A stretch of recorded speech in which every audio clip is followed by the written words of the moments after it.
You know, some cities change hands, they change faiths, they even change entire empires over and over again.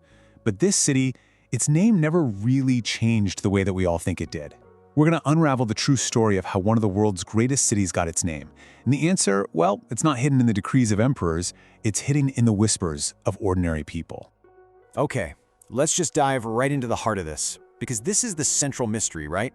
For more than 1,000 years, one name was official. It was powerful, it was stamped on absolutely everything. The other was just unofficial, something spoken on the streets. So how on earth did the street name win? Why would a conquering empire lose the right to name its greatest prize? Let's find out. So, first things first, we have to understand the sheer, overwhelming power of that original official name, Constantinople. And believe me, this wasn't just a name, it was a statement. It was a statement of eternal power. This timeline, this really lays out the official story. You see, we start way back with an ancient Greek colony, Byzantium. Then, boom, 330 AD, the Roman Emperor Constantine does something that changes the world. He moves the capital of the entire Roman Empire right here and renames it after himself, Constantinople. For the next 1,100 years, that name is the heart of an empire. And even after the Ottoman conquest in 1453, the story gets, well, complicated, leading us all the way to 1930 when Istanbul finally officially goes global. And yeah, this really drives the point home. The name Constantinople was meant to be forever. I mean, it was the brand of the Roman and later the Byzantine Empire.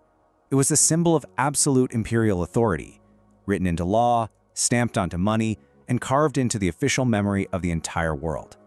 It was, without a doubt, the name of power. But, and this is a huge but, while the emperors and the scribes were busy writing one name in their grand palaces, a completely different name was growing, organically, down in the bustling streets and harbors of the city itself. See, this wasn't the name that was ordered from on high. It was a name that was lived. It belonged to the sailors trying to navigate the Bosphorus, the merchants haggling over prices in the bazaar, the everyday folks. It was the city's real name, the one that was actually spoken in Greek, which was the common language of the streets for centuries. And this is where our mystery really starts to get deep. After the Ottoman conquest in 1453, you would totally expect the new rulers to immediately erase the old Christian name and slap their own on it. But, and this is so surprising, they didn't. In fact, for centuries, the Ottoman sultans used an Arabic version of Constantinople, Constantiniye, on their coins and in all their official letters. They actually saw themselves as the heirs to the Roman Empire, so they just kept its name. The city was now officially living a double life. So the whole thing boils down to what you see right here. You had two names, and they represented two totally different realities. Constantinople was the cold, imperial name you'd find on some map in a palace in Europe.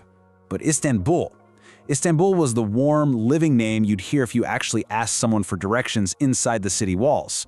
One belonged to empires, the other belonged to the people.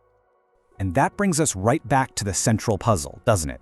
Why didn't the powerful Ottoman Empire just enforce a new name?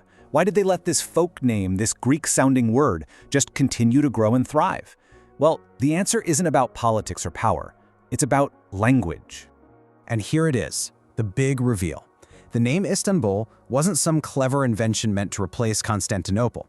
Nope, it just grew out of a simple, everyday phrase. This right here is the key. The original Greek phrase, Istanbul.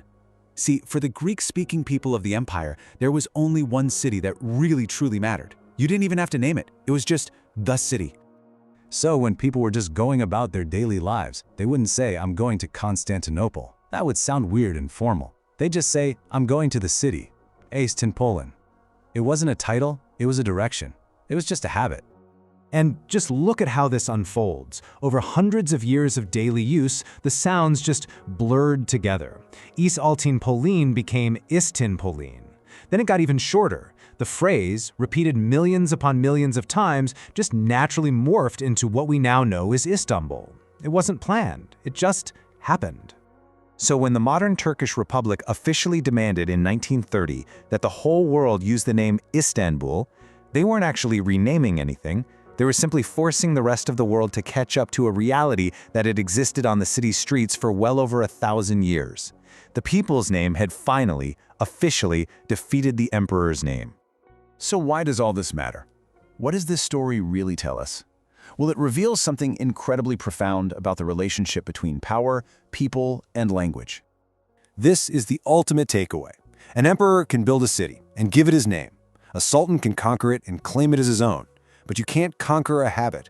You can't just issue a decree against a word that people feel deep down is theirs. Istanbul survived because it wasn't a title imposed from above. It was a description that grew from the ground up.